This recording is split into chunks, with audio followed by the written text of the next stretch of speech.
Los villanos y antagonistas siempre han tenido un papel importante dentro de la sociedad, desde la literatura, el entretenimiento y tristemente en la vida real.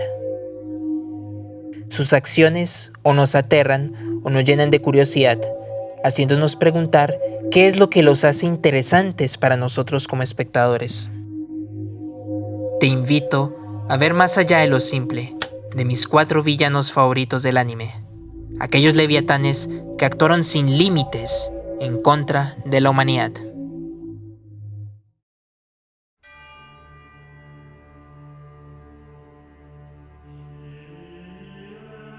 El error de toda persona con poder es creerse más de lo que realmente es. El ego y el orgullo fueron el talón de Aquiles de todos los dictadores, faraones, reyes y políticos que perecieron junto con su poder. Nuestro Leviatán era uno de los estudiantes más brillantes de Japón, que tras encontrar una misteriosa libreta, comienza a plasmar en ella los nombres y causas de muerte de criminales, que posteriormente termina muriendo de la misma manera que fue escrita. Sus acciones comienzan a ser admiradas y repudiadas, circunstancia que lo lleva a creerse un dios llamado Kira, el nuevo juez de la humanidad, aquel que creará un nuevo mundo. El verdadero problema surge cuando no se comparten los ideales del ejecutor.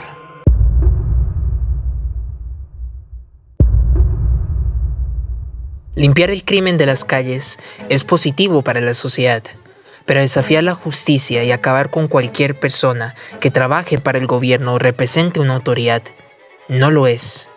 No solo los nombres de criminales pasaron por las páginas de la libreta. Para infortunio, los nombres de inocentes también conformaron parte de aquella lista, porque para Light solo eran un estorbo en el camino. El poder puede ser algo admirable, deseable y envidiable, pero cuando se posa en las manos equivocadas, se puede convertir en uno de los temores más grandes de una sociedad.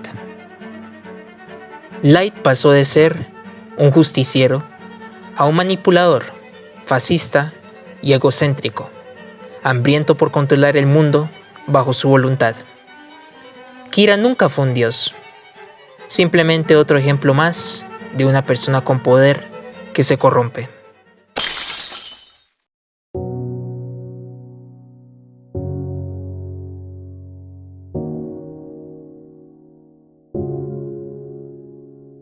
Cuando el conocimiento, que debe ser algo bello,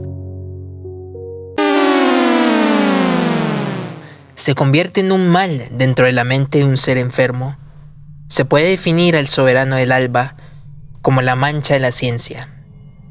Pese a lo cruel y frío que esto suene, entre más límites se traspasen dentro de la experimentación, más avances y progresos se alcanzarán.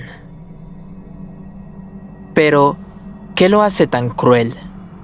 Simple, sus experimentos son realizados en lo que él llama sujetos de prueba, los cuales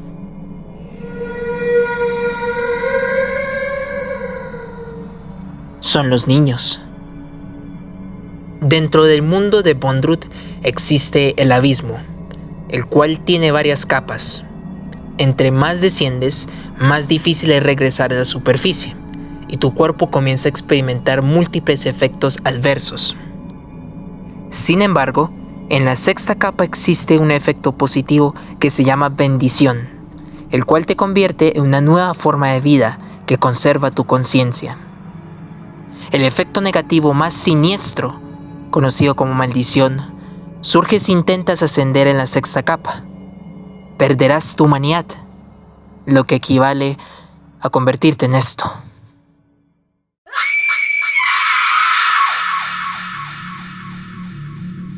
Los experimentos de Bondrewd consistían en convencer a los niños de descender al abismo junto con él, en busca de aventuras. Al llegar, se refugiaban en su base, donde se les daba alimento y buen trato. Después cada niño era llamado y encerrado en un elevador que bajaba y subía con el fin de comprender mejor el funcionamiento de la bendición y maldición del abismo. Cuando se ascendía, todos los niños se transformaban en criaturas deformes, faltos de humanidad, a la espera de que alguien los sacara de su miseria, haciendo que para ellos la muerte fuera un regalo. También sometió a varios niños a cirugías, donde les eran retiradas partes vitales del cuerpo.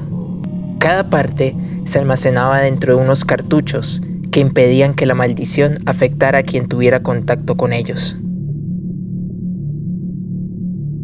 Lo interesante y terrorífico del soberano no solo son sus experimentos, sino su dualidad. A pesar de haber destruido la vida de sus niños, él los seguía recordando. No había olvidado sus nombres, sus sueños y el cariño que le profesaban. Incluso los reconocía aun cuando tomaban esas horribles formas.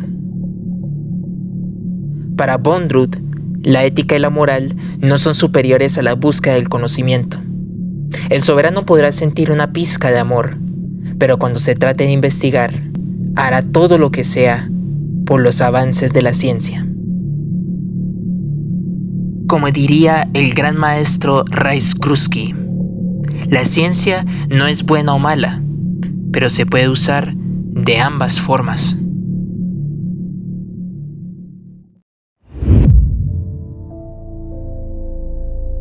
Sacrificio es la palabra que se ajusta a este sujeto, al igual que la frase dicha por Napoleón al terminar de leer El Príncipe de Nicolás Maquiavelo: el fin justifica los medios.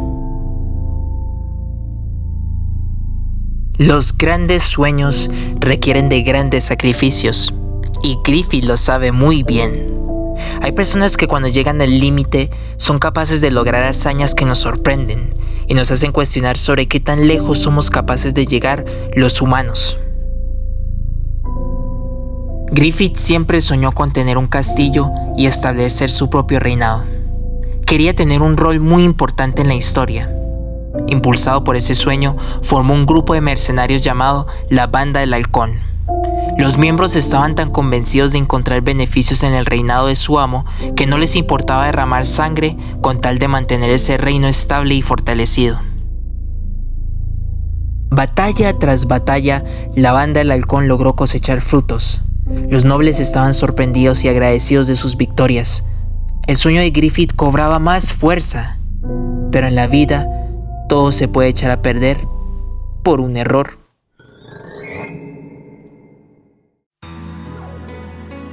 Dentro del grupo había un guerrero llamado Gatsu, quien tuvo un papel significativo en la vida de su amo. La fuerza y determinación de Gatsu en la lucha eran decisivas por obtener las victorias de cada guerra, hasta que un día decidió retirarse de la banda. Ya no quería luchar por el sueño de otro, ahora él quería luchar por sí mismo, descubrir su papel en la vida.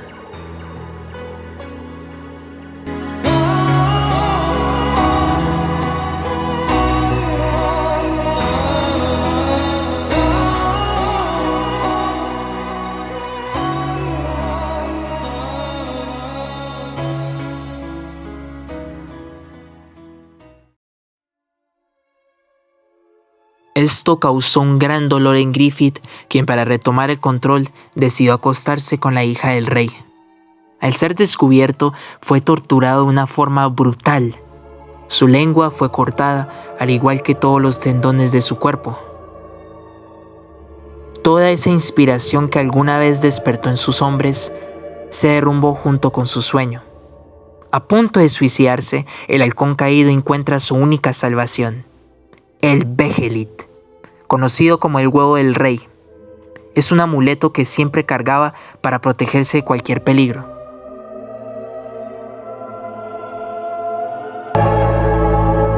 Veamos qué sucedió con este hallazgo.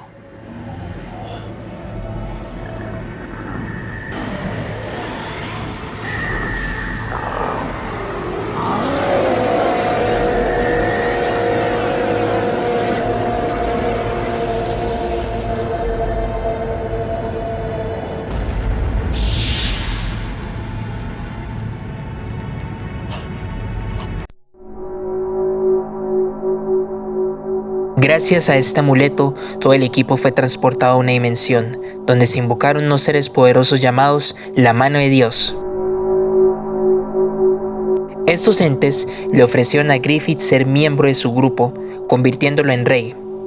con la condición de usar una palabra: sacrificio.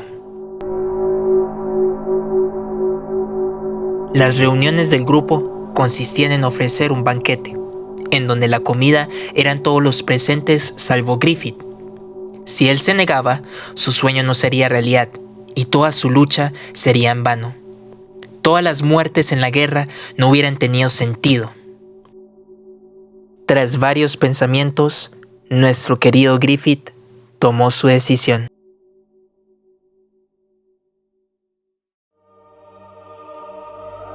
Sacrificó a todos sus compañeros de guerra,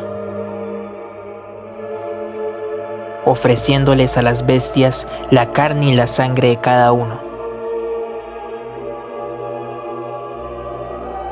Dejó de ser humano para transformarse en un ser llamado Femto, el rey de la codicia. El nuevo monarca abusó sexualmente de la mujer de Gatsu frente a él, causando en ella una enfermedad mental por el trauma, todo con el fin de humillarlo.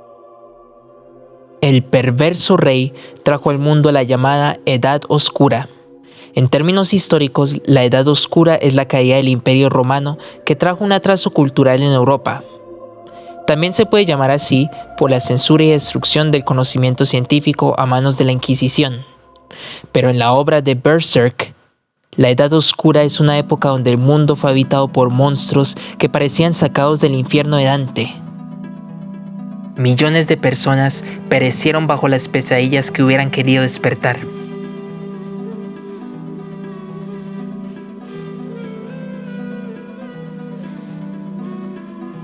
Esperemos que algún día Griffith pague por sus crímenes cometidos en contra de la humanidad. Su traición será tan recordada como la de Judas Iscariote, el más grande traidor de la historia.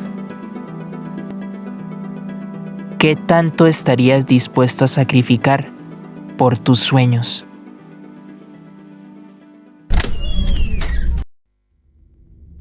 Con relación a este personaje, se podría decir que dentro de cada ser humano hay un monstruo, una sombra, un subconsciente o una voz perversa que nos trata de tentar a hacer el mal. Algunos, con fuerza de voluntad, vencen toda tentación y se comportan como buenos ciudadanos, dignos ejemplos a seguir. Con este personaje se demuestra lo que puede suceder cuando se deja salir a ese monstruo, cuando no hay límite dentro de uno que lo controle. Les presento al monstruo sin nombre, Johann Liebhardt. Siendo tan solo un niño, comenzó a manipular y asesinar. Entre sus víctimas se contaron tanto niños como mujeres, hombres y ancianos. Sus crímenes más atroces fueron la destrucción del Kinderheim 511, el cual era un orfanato donde se maltrataba física y psicológicamente a los niños para formarlos como soldados, aquellos ciudadanos fuertes quienes servirían a la patria. Johann manipuló a todos los niños del orfanato para que se mataran entre ellos junto con los instructores. Fue una masacre, y mientras todo sucedía, desde una silla sentado, Johann los observaba con una mirada fría. Asesinó a múltiples parejas quienes habían sido sus padres adoptivos, esto con el fin de eliminar todo rastro de su existencia. Su método consistía en contratar a asesinos seriales, mafiosos y ladrones para que cometieran los crímenes en su nombre. Creó un juego llamado el juego de la azotea, que consistía en subir al techo de edificios abandonados de gran altura. Los jugadores, que serían dos, caminarían frente a frente con los ojos cerrados cerca del borde. Si caes y mueres, pierdes, pero si sobrevives, serás el ganador. Te convertirás en un elegido del destino y tendrás derecho a volver a jugar. Trató de corromper y engañar a un niño huérfano que estaba buscando a su madre, convenciéndolo de que ella lo había abandonado y que no lo amaba. Esto impulsó al niño a tomar la decisión de suicidarse. Su primer objetivo fue provocar el fin del mundo y ser la última persona con vida. Después cambió de idea, queriendo cometer a lo que él denominó el suicidio perfecto, que se trataba en eliminar a toda persona que lo había conocido, para al final elegir a alguien moral y éticamente bueno para que lo asesinara, y así convertirlo en un monstruo más. Para Johann, la vida no tiene importancia, no tiene una razón para ser protegida o valorada. Lo que hace a Johann tan terrorífico es lo realista que puede llegar a ser. Johann puede ser aquel vecino que te sonríe, ese amigo de la escuela con quien compartes secretos, o tu amable compañero de trabajo que te saluda. Es alguien de quien no sospecharías nada malo. Su arma secreta no es una pistola, es una característica que ha pasado por la mente de muchas figuras históricas crueles. Esa arma es el carisma. La maldad es algo terrorífico e interesante de estudiar. Siempre se apodera de cualquier forma de vida. Es capaz de hacernos dudar si detrás de lo bello puede esconderse algo siniestro y peligroso. Después de escuchar los crímenes de estos leviatanes, ¿con cuáles personajes de la vida real los compararías?